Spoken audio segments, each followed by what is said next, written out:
Momento ouvir a pregação da palavra do Senhor. Então abra a sua Bíblia para segundo livro dos Reis, capítulo de número 6.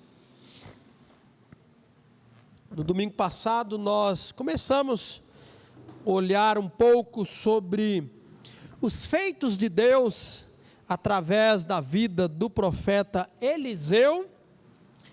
E eu disse que a história, por mais que nós que estamos vivendo a história, olhando para a história, temos a tendência de achar que a história é a realidade dos feitos de grandes homens e mulheres. Na verdade, quando nós olhamos para a história, nós não podemos errar, porque a história nada mais é do que o agir de Deus usando homens e mulheres. Deus está escrevendo a história. A história de Deus passa por nossas vidas e o Senhor nos usa. É verdade que o Senhor reserva espaço nessa história que podemos perceber de um maior protagonismo para alguns homens, para algumas mulheres do que para outros, mas no final das contas, a história não diz respeito sobre os feitos de tal pessoa, do Zé, da Maria, do João, né? Seja lá de quem for, a história é a história de Deus, a partir do nosso envolvimento, né? Irmão Sebastião, o senhor pode acender as luzes lá de fora, que eu estou percebendo que está apagada, tá? E nós vamos olhar para os feitos de Deus a partir desse homem chamado Eliseu. Não vamos fazer um estudo sistemático da vida de Eliseu. Em uma oportunidade, alguns anos atrás, eu fiz isso cronologicamente, né? Tudo que a Bíblia proporciona para nós dos feitos de Deus através de Eliseu, mas irei apenas pincelar alguns momentos na vida desse homem e do que Deus fez a partir dele. Então, domingo passado nós vimos Eliseu iniciando propriamente dito, né, o seu ministério, ou de maneira mais em liderança, porque Elias havia sido arrebatado aos céus. E Eliseu, que é um homem que caminha com este outro homem de Deus, que é Elias, por cerca de 10 anos, conhecendo quem é Deus, e o que Deus é capaz de fazer na vida de um homem temente ao Senhor, de um homem fiel ao Senhor, que foi Elias. Agora o Senhor irá continuar realizando o seu querer, a partir de Eliseu. Eliseu é um profeta em Israel, e Eliseu é um homem cujo coração está nas mãos do Senhor, um homem que teme ao Senhor e não teme aos homens. É um homem que, conforme nós estamos vendo na escola bíblica dominical, a partir de 1 Coríntios, né? E os problemas vivenciados na igreja de Corinto, Eliseu, assim como Elias, não era alguém que trabalhava para promover-se a si mesmo. Eu fico pensando, muitos foram os milagres que tanto Eliseu ou Elias realizaram, e eu fico pensando nos nossos dias. Por exemplo, ressuscitar, né, o filho daquela mulher viúva. Irmãos, aquilo seria um espetáculo. Aquilo seria, né, venha na sexta-feira que nós vamos ter o culto da ressurreição, venha ver o menino que estava morto. E, né, que oportunidade boa para até cobrar o ingressinho, né, porque quem não queria ver o menino que estava morto e agora está vivo? Esses homens não trabalham para serem reconhecidos. Esses homens não estão atrás da fama, não estão atrás do like, não estão atrás do reconhecimento. Esses homens temem apenas o seu Senhor. E no caso de Elias, quando Deus do nada manda ele se apresentar diante do rei Acabe e dizer: não vai chover enquanto eu não disser que chova. E aí imediatamente o Senhor, que o eleva, né, a mais alta posição de um homem diante de um rei, Deus manda ele se esconder em uma caverna e ser alimentado por corvos, sei lá por quanto tempo, até que secou tudo em Israel. E aquilo não foi um problema para ele? Como que alguém, né, irmão Isaías que falou, né, a fama, né, a mídia, tanto dá quanto de repente tira, né? Como que um homem que de repente está protagonizando uma das cenas mais emblemáticas do Antigo Testamento, e some no anonimato, né? Deus dizendo para ele: se esconde, porque eu não preciso de você agora, eu estou realizando, eu estou escrevendo a história. Então a história nada mais é do que os feitos de Deus. Então, nesta oportunidade, um texto longo e dinâmico, nós vamos ver do capítulo 6, a partir do versículo de número 24, uma situação bem singular. Tá? O rei da Síria, que tem um nome, Ben-Hadad, ele cerca Samaria, e a situação foi se apertando, o povo preso lá dentro. Passou um dia, dois, uma semana, duas, um mês, dois, eu sei lá quanto tempo. Mas o negócio ficou tão feio, acredite, ficou tão feio, que o povo começou a considerar comer as crianças. Já pensou num negócio desse? Comer jumento. Não tinha mais o que comer.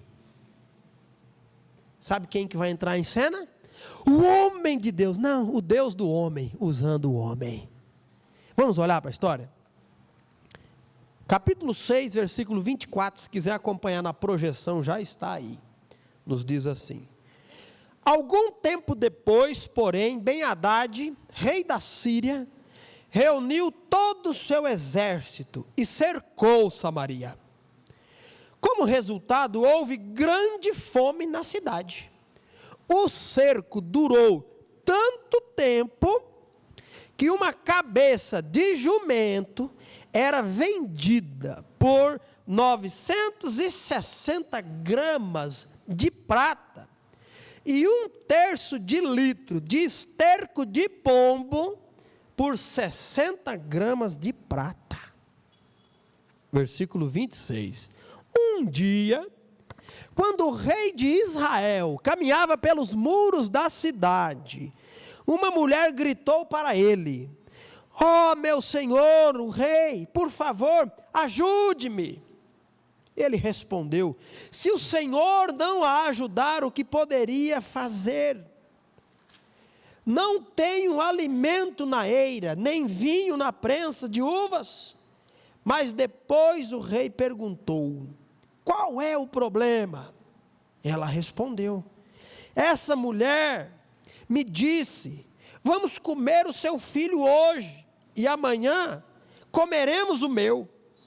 Então cozinhamos meu filho e o comemos. No dia seguinte, eu disse a ela: mate seu filho, para que o comamos. Mas ela o havia escondido. Quando o rei ouviu isso, rasgou as roupas. E enquanto ele caminhava pelos muros, o povo viu que, por baixo do manto, ele usava pano de saco junto à pele. Então o rei jurou: que Deus me castigue severamente, se eu não separar a cabeça de Eliseu de seus ombros ainda hoje. Eliseu estava sentado em sua casa, com as autoridades de Israel, quando o rei mandou um mensageiro até ele. Antes, porém, que o mensageiro chegasse, Eliseu disse para as autoridades: o filho do assassino enviou um homem para cortar minha cabeça. Quando o mensageiro chegar, fechem a porta e não o deixem entrar. Logo ouviremos os passos de seu senhor atrás dele. Enquanto Eliseu ainda falava, o mensageiro chegou e comunicou a mensagem do rei: toda essa desgraça vem do Senhor. Porque eu devo continuar a esperar no Senhor? Eliseu respondeu, capítulo 7, versículo 1. Eliseu respondeu: ouçam esta mensagem do Senhor. Assim diz o Senhor: amanhã, a esta hora, na porta de Samaria, 6 litros de farinha fina custarão apenas 12 gramas de prata. E 12 litros de cevada também custarão apenas 12 gramas de prata. O oficial que auxiliava o rei disse ao homem de Deus: ainda que o Senhor abrisse as janelas do céu, isso não poderia acontecer. Eliseu, porém, respondeu: você verá com os próprios olhos, mas não comerá coisa alguma. Vamos já fazer a leitura de tudo logo, e aí a gente pontua alguns detalhes. Versículo 3. Havia 4 homens com lepra, sentados junto à porta da cidade. Por que ficarmos sentados aqui, esperando a morte? Perguntaram uns aos outros. Morreremos de fome se ficarmos aqui, mas também morreremos de fome se entrarmos na cidade, pois não há alimento lá. Vamos sair e nos render ao exército sírio.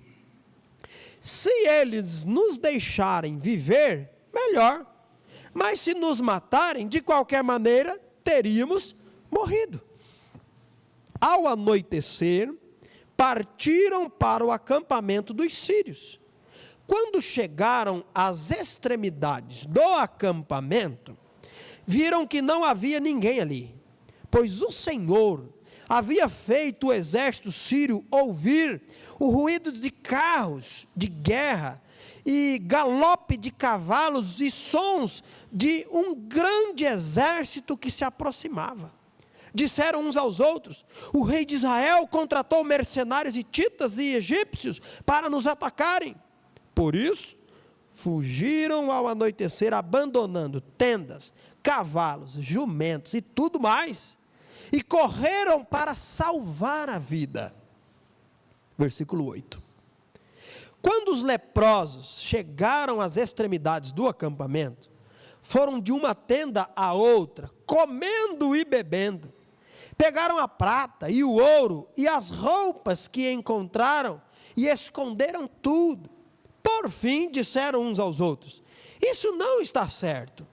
Este é um dia de boas notícias e não contamos a ninguém. Se esperarmos até o amanhecer, seremos castigados. Venham, vamos voltar e dar as notícias no palácio.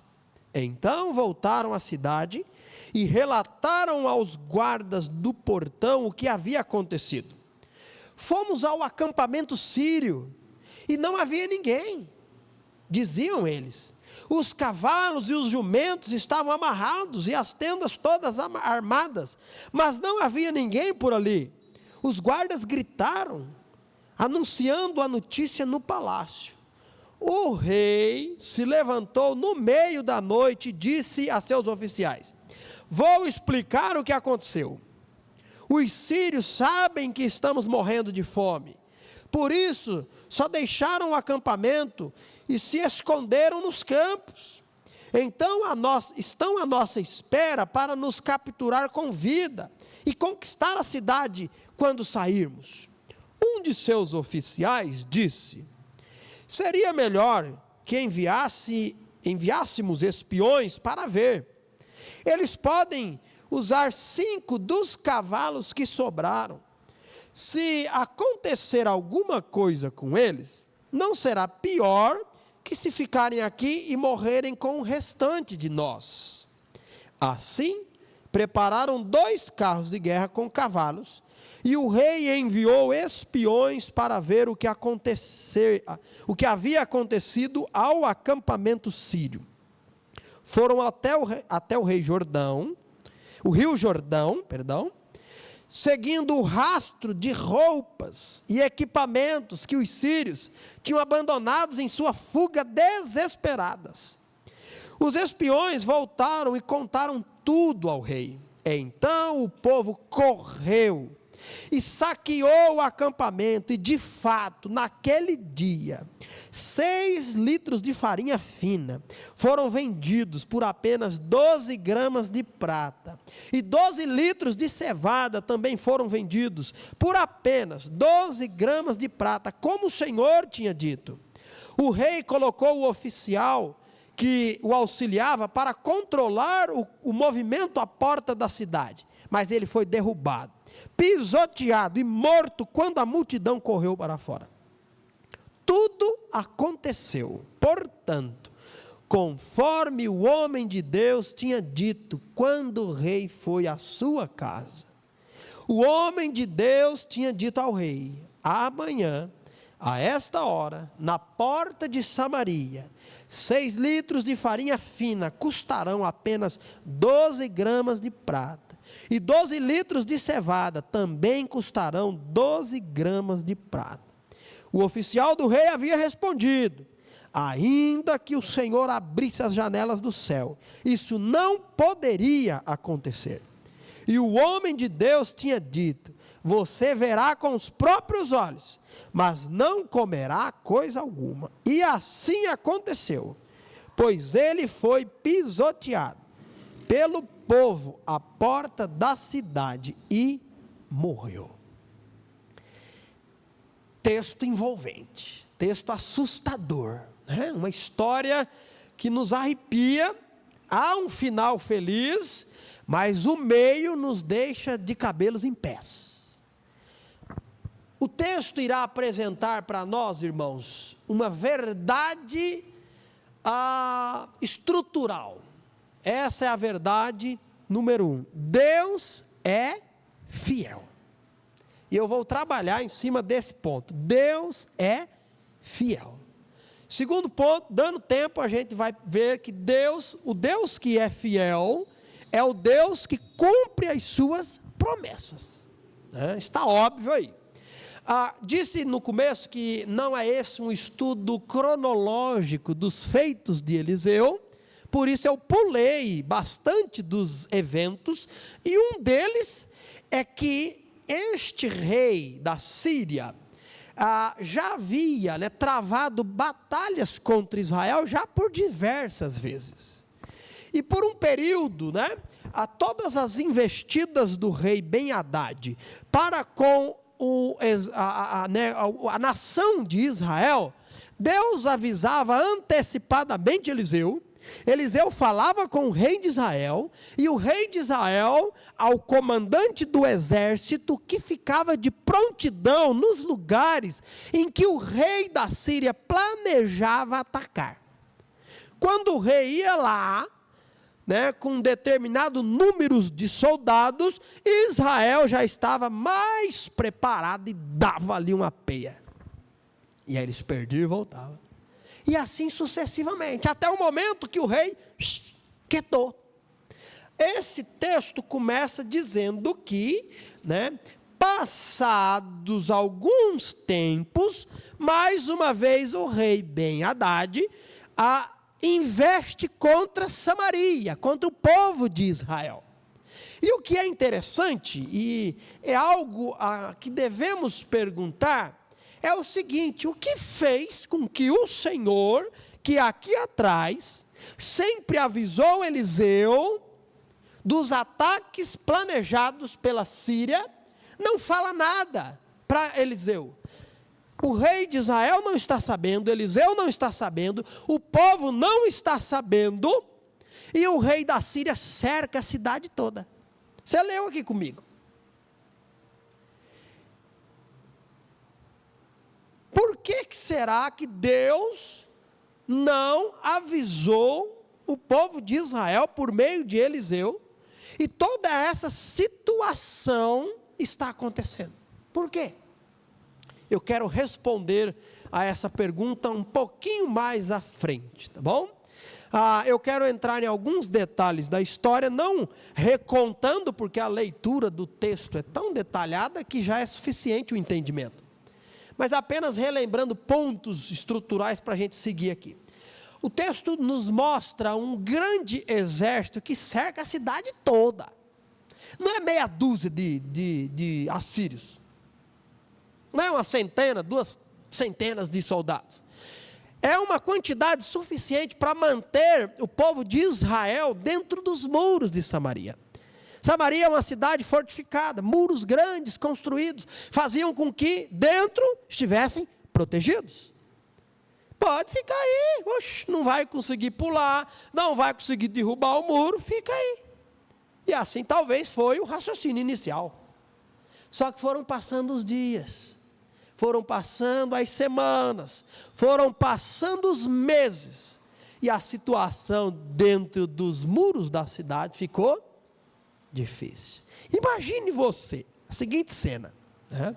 De repente, São Paulo, a cidade de São Paulo, a grande São Paulo, vamos pensar assim, né? Porque não tem como separar, por exemplo, né, São Paulo de Osasco, de Carapicuíba, Itapevi, Barueri, e aqui por lá de cá, a grande São Paulo. Vamos pensar aqui que nas extremidades de toda essa extensão, nós chegamos a estar cercados por inimigos. Hã? Imagine o que seria da nossa realidade com o passar dos dias. Desesperador, irmãos. São Paulo é um país rico, São Paulo é um país que produz, São Paulo é um país de indústria, mas São Paulo, o povo paulista ia morrer de fome, era rápido, porque dentro da cidade não se planta, dentro da cidade não se produz.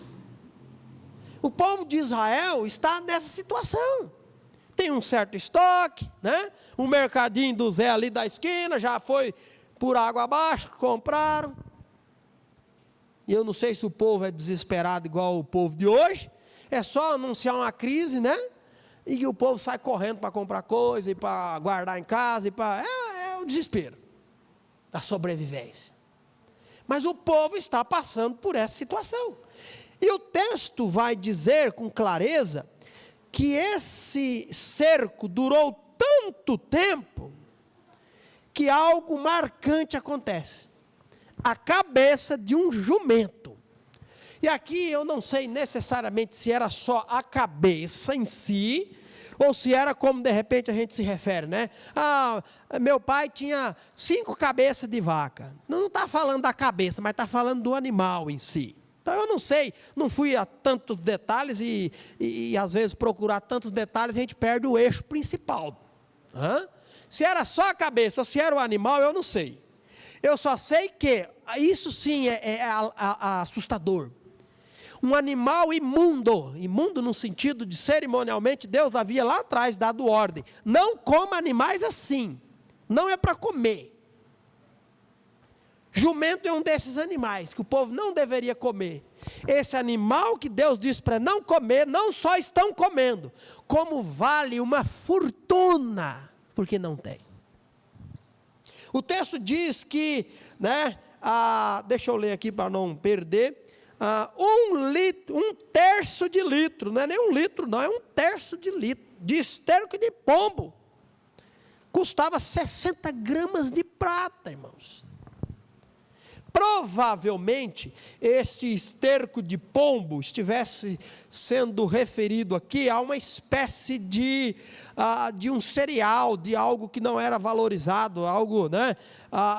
Deixa eu achar aqui a explicação, de um tipo de ervilha ou raiz apelidado de esterco de pombo.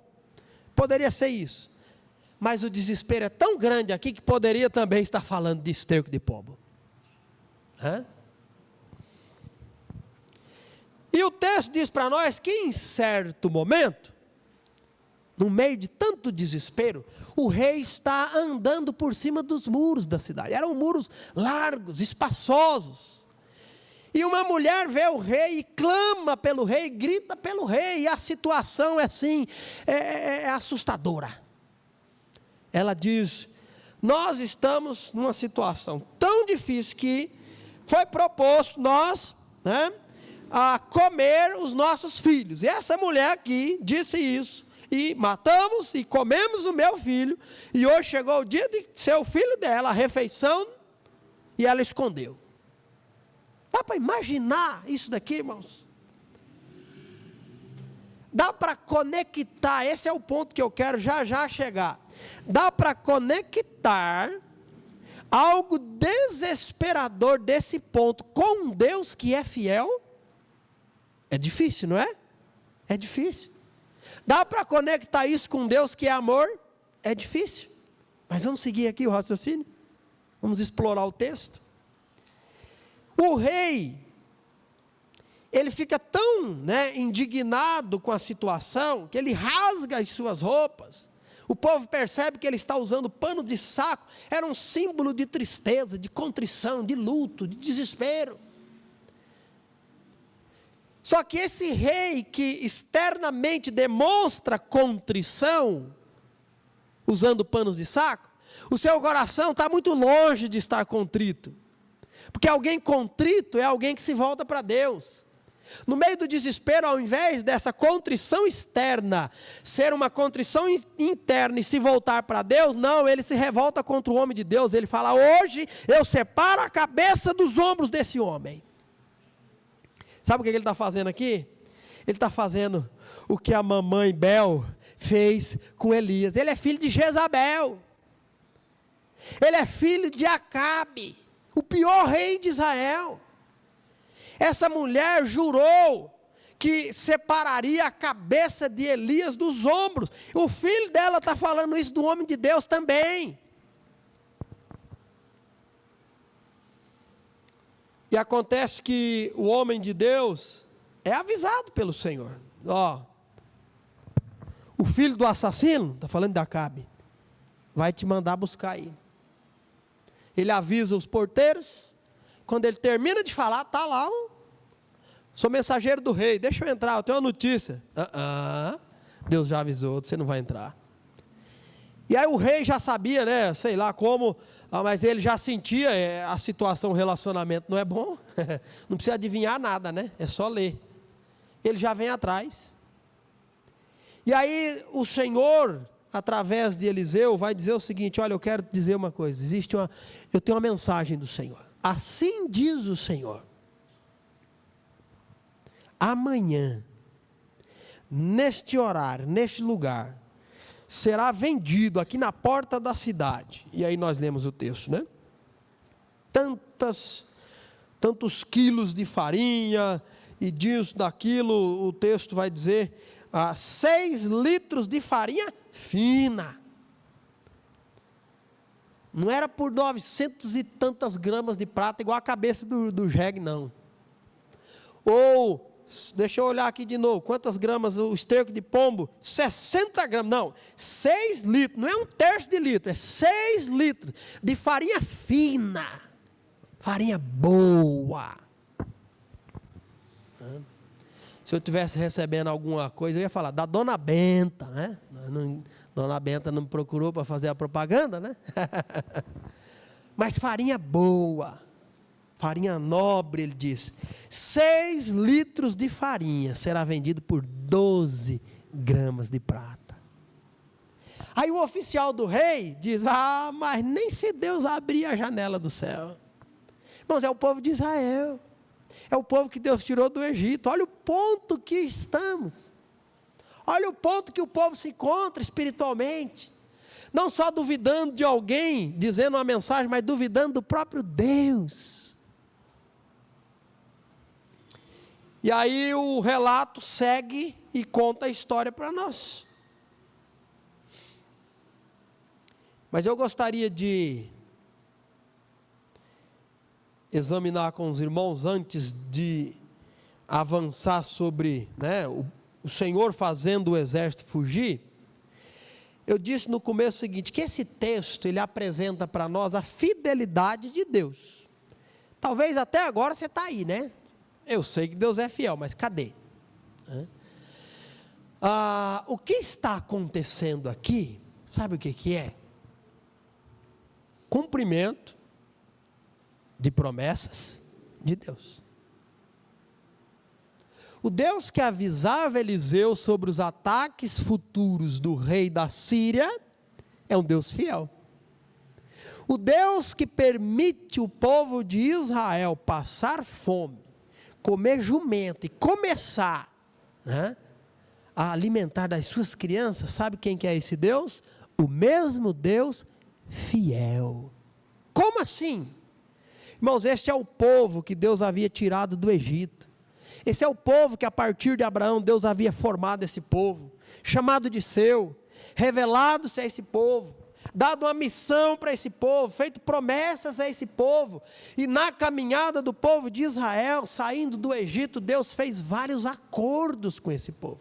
Deus diz: eu vou abençoá-los, ninguém será capaz de resistir a vocês, eu estou com vocês, estou conduzindo vocês a uma terra que Deus, que eu prometi a Abraão, Isaque e Jacó, uma terra que mana leite e mel. Vocês precisam ser fiéis à aliança que vamos fazer. E o povo falava: nós seremos. Olha só uma das consequências para com a infidelidade do povo de Israel. Agora, Fernanda, nós vamos caminhar rapidinho alguns textos. Levítico capítulo 26, o verso 14 até o 16, nos diz assim. Ok, esse aqui já descansou, né? Nos diz assim: mas se vocês não me derem ouvidos, olha o acordo que lá atrás, aqui o povo está no meio do deserto caminhando, seguindo para a terra prometida, e o povo: nós somos do Senhor, serviremos o Senhor, fizeram acordos com Deus, e Deus está dizendo: mas se vocês não me derem ouvidos, e não obedecerem a todos esses mandamentos, e se quebrarem a minha aliança, rejeitando meus decretos, desprezando os meus estatutos e recusando-se a cumprir meus mandamentos, eu os castigarei. Qual era nessa passagem o castigo que Deus está prometendo para o povo infiel? Trarei sobre vocês tremores repentinos, doenças debilitantes e febres ardentes, e farão seus olhos escurecerem e sua vida definhar. Semearão em vão, pois seus inimigos comerão suas colheitas. Esse é o 16, ok? Já é suficiente. Não, eu vou 17 também. 17, e eu me voltarei contra vocês, e seus inimigos os derrotarão. Aqueles que odeiam vocês os dominarão, e vocês fugirão, mesmo quando ninguém estiver perseguindo. Pule um pouquinho para o versículo 25, Fernanda. Nos diz assim: trarei contra vocês a guerra, como maldição da aliança. Olha aqui, Deus trazendo a guerra, por causa da infidelidade do povo. Maldição da aliança que quebraram. Quando correrem para as cidades em busca de segurança, enviarei uma praga que o destruirá ali, e vocês serão entregues nas mãos de seus inimigos. Mais um pulinho, versículo 33 agora. Eu os espalharei entre as nações, e empunharei minha espada contra vocês. A terra ficará desolada e as cidades em ruínas. Versículo 36 até o 39 agora. Quanto àqueles que sobreviverem, eu lhes causarei desespero na terra de seus inimigos. Viverão com tanto medo que até o som de uma folha levada pelo vento os fará fugir. Correrão como se fugissem de uma espada, e cairão, mesmo quando ninguém estiver perseguindo. Ainda que não haja ninguém atrás deles, tropeçarão uns nos outros, como quem foge de uma espada. Não terão forças para resistir os seus inimigos. Morrerão em nações estrangeiras, e a terra de seus inimigos os devorará. Aqueles que sobreviverem definharão nas terras de seus inimigos, por causa de seus pecados e dos pecados de seus antepassados. Todos esses versículos mostram que a infidelidade por parte do povo de Israel para com a aliança traria derrota militar. Outros inúmeros textos vai apresentar outras punições e castigos. Vou ler apenas alguns agora. Ainda o versículo Levítico 26, agora o 26 ao 29, Fernando, os versículos, tá? Olha só, parte da desobediência traz a seguinte consequência: destruirei seus mantimentos. Olha aqui. De modo que 10 mulheres precisarão apenas de um forno para assar pão para as suas famílias. Por quê? Porque não tem farinha.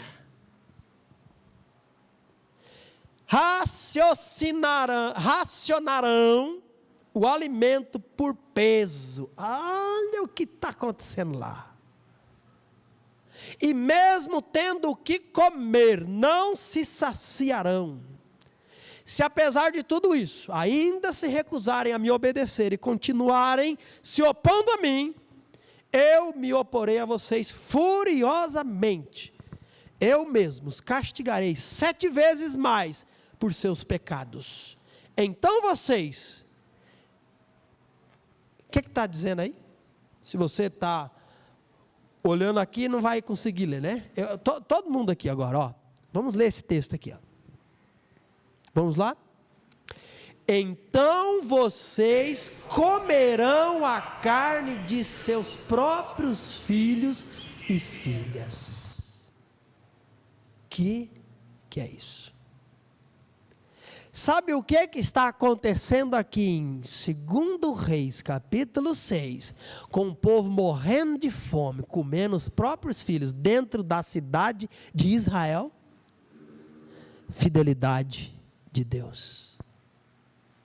Nós apenas olhamos para a fidelidade de Deus no cumprimento de promessas boas, né? Não, Deus é fiel, Ele vai me dar. Ele falou, Ele vai cumprir. Deus não me abandona. Fiel, claro. Amém. Irmãos, tudo isso é verdade. Desde que esteja pautado na palavra do Senhor e não seja sentimento egoísta de gente querendo por ganância, às vezes aquilo que nem é dele, achando que é Deus que está prometendo, aquilo que de fato Deus prometeu, Ele vai cumprir porque é fiel. Só que isso implica as consequências pela desobediência, pela infidelidade, pela displicência, pelo esfriamento, pelo abandono.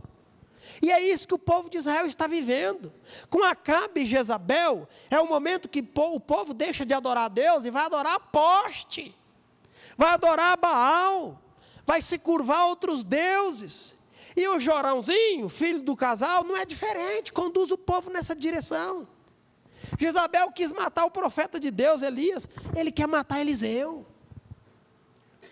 Não tem sensibilidade, não tem discernimento, não tem temor do Senhor. O que o povo está experimentando é exatamente o cumprimento do lado ruim do acordo feito com Deus. Plantar idolatria e esperar colher amor e bondade de Deus é zombar de Deus, irmãos. Se você viver no caminho da idolatria, da infidelidade para com Deus, da indiferença para com o que a palavra de Deus diz, se viver com desprezo pela igreja a qual Cristo comprou com o seu próprio sangue, se você trilhar os seus próprios caminhos, fazendo suas próprias escolhas e desprezando aquilo que Deus disse que deve ser prioridade na sua vida, saiba que Deus é fiel. Deus é fiel. E também também permitirá as consequências negativas das nossas escolhas. O povo de Israel está passando por isso. Mas deixa eu perguntar para você: o que você tem plantado é o que irá colher. É o que irá colher. E eu gostaria de lembrar algumas promessas que Deus faz, e pela sua fidelidade Ele cumpre.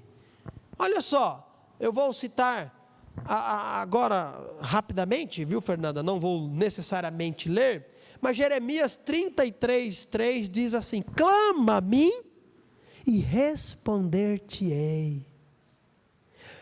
Você precisa do conselho do Senhor? Você precisa saber a vontade do Senhor? Você precisa ter sabedoria, discernimento para como proceder diante das portas abertas e fechadas da vida? As suas escolhas precisam do Senhor? O que Ele diz? Clama a mim e responder-te-ei. Deus se digna em nos conduzir Clame ao Senhor. Lâmpada para os meus pés e a tua palavra e luz para o meu caminho. Você precisa de luz para caminhar? Eu preciso. Deus diz, está aqui na minha palavra. Clama a mim, eu vou te conduzir. Eu quero, olha o Salmo, projeta aí, Felipe, eu disse que não ia, esse eu lembrei agora. Salmo 32:8, se eu não estiver enganado. Olha que versículo maravilhoso. O Senhor diz, eu o guiarei pelo melhor caminho para a sua vida. Eu lhe darei conselhos e cuidarei de você. Isso é promessa de Deus. Isso é um Deus fiel. Aí sabe o que acontece agora? Eu preciso ouvir o conselho do Senhor. Eu preciso entender o conselho. Eu preciso entender que esse Deus tem um caminho para a minha vida. E aonde eu descubro isso? Já deixou revelado na palavra dele. Não é a intuição, não é o arrepio, não é a coceira na barriga, não é espinhaço arrepiando. É a palavra revelada que nos mostra o caminho, irmãos. Olha só, Mateus 11:28, não precisa ir lá, Felipe, só citando: vinde a mim todos os que estáis cansados e sobrecarregados, e a promessa é o quê? Eu vos, não ouvi? Eu vos aliviarei. Como que está aí? Está cansado? Está sobrecarregado? As labutas dessa vida, as perseguições, os problemas, um peso na alma, a necessidade de livramento. O que Deus diz? Vinde a mim. Promessa: aquele que vem a mim, de maneira nenhuma o lançarei fora. Deus não rejeita um pecador que se aproxima contrito aos seus pés. O Senhor é o meu pastor e nada. Você tem dúvida disso? Não precisa duvidar. Buscai primeiro o reino dos céus e a sua justiça, e as demais coisas vos serão acrescentadas. Mais algum texto aqui: lançando sobre ele toda a vossa ansiedade, porque ele tem cuidado de vós. Lance sobre o Senhor, ele cuida. Ele diz que vai cuidar, ele tem cuidado e ele cuidará de vós. Não se turbe o vosso coração, João vai dizer, capítulo 14. Credes em Deus, credes também em mim. Na casa do meu pai há muitas moradas. Se não fosse assim, eu não vou teria dito, vou preparar-vos lugar. Quando eu for, Jesus disse, e preparar lugar, voltarei para buscá-los, para que onde eu esteja, onde eu estiver, estejais vós também.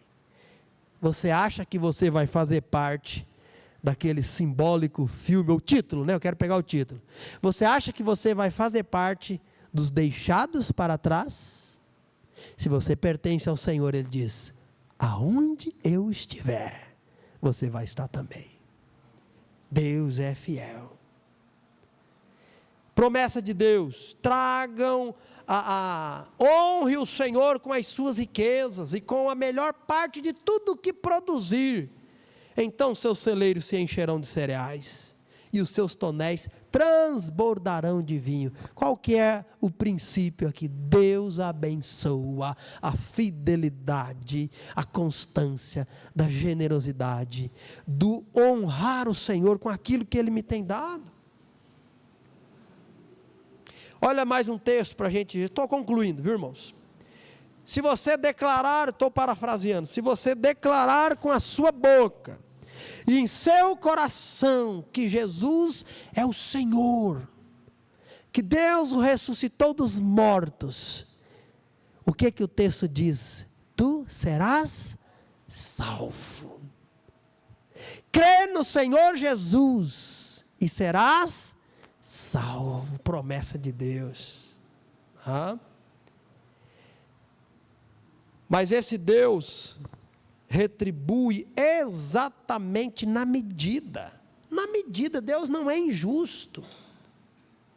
É misericordioso e te diz hoje, faça o que é correto. Faça o que é da minha vontade. Viva o acordo estabelecido e eu te abençoarei. Agora, irmãos, muitos dos textos que eu li, até o próprio texto da mensagem, diz respeito à história de Israel, diz respeito à aliança que Deus fez com Israel. Nós estamos debaixo da nova aliança, mas o princípio de um Deus que nos chama para si, que faz do povo disperso um povo unido, que faz daquele que não era, agora é um filho do Senhor, o chama de meu, de minha família, de minha igreja. O princípio de um Deus que abençoa quem é fiel permanece, porque Deus é fiel. Faça o que é correto, obedeça ao Senhor e Deus vai te abençoar. Deus vai te abençoar. Viva na displicência, viva no distanciamento, na fraqueza, despreze a palavra do Senhor, despreze os cultos para com a igreja de Deus, e sabe o que vai acontecer com a sua vida? Dificuldades espirituais, problemas. Por quê? Porque aquele que pertence ao Senhor, não tem a liberdade de viver para si mesmo, mas aquele que pertence ao Senhor deve viver para agradar aquele que os tirou das trevas para a luz. Então eu não sei exatamente qual área da sua vida você diria, eu preciso corrigir algumas coisas. Sabe qual que é a promessa de Deus? Vou ler 2 Crônicas 7,14, que diz: então, se o meu povo, que se chama pelo meu nome, humilhar-se e orar, buscar minha presença e afastar-se de seus maus caminhos, eu os ouvirei dos céus, perdoarei seus pecados e restaurarei a sua terra. Não, nunca, nunca, nunca é tarde demais para deixar de fazer o errado e fazer o que é correto. Uma das verdades que mais nos consola na palavra do Senhor é que Deus não é como eu e nem como você. Porque se fosse nós, depois de errar uma vez, duas, três, o que a gente ia fazer? Cancelar, né? Está cancelado. Deus não é assim. Deus nos chama a viver com Ele e nos capacita a isso, não pela condição que nós temos de agradá-lo em obediência, mas pelo que o seu Filho Jesus Cristo fez na cruz. Deus nunca vai nos lançar fora para quem em Cristo Jesus está hoje perto, mas nós perdemos, irmãos. Quantas e quantas bênçãos nós perdemos às vezes por insistir em trilhar um caminho que Deus não quer que trilhemos. Quantas e quantas consequências ruins serão mediante escolhas precipitadas por desconsiderarmos o conselho, a voz do Senhor.